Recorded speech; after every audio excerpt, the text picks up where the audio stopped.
नमस्कार. मुलं 12 वर्षाची झाली की त्यांच्यामध्ये शारीरिक बदल झपाट्याने होतात, पण या शारीरिक बदलांबरोबरच त्यांच्यामध्ये मानसिक बदल सुद्धा व्हायला सुरुवात होते.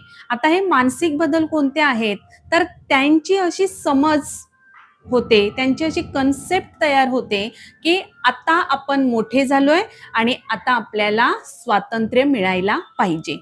मग स्वातंत्र्य मिळायला पाहिजे म्हणजे नेमकं काय? तर आपल्याला कुठेही जाता आलं पाहिजे, एकट्याने गेलं पाहिजे. आपण काय करतो? मुलांना एकट्यांना कुठेच पाठवत नाही.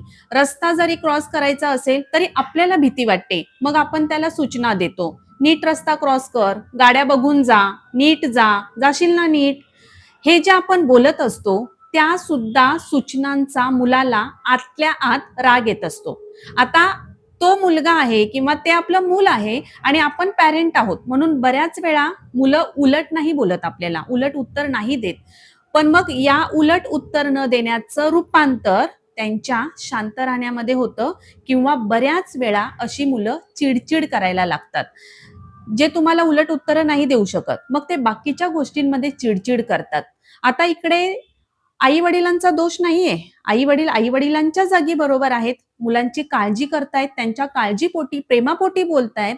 पण त्यांच्यामध्ये होत असलेल्या मानसिक बदलामुळे त्या मुलांचा सुद्धा यामध्ये काही दोष नसतो.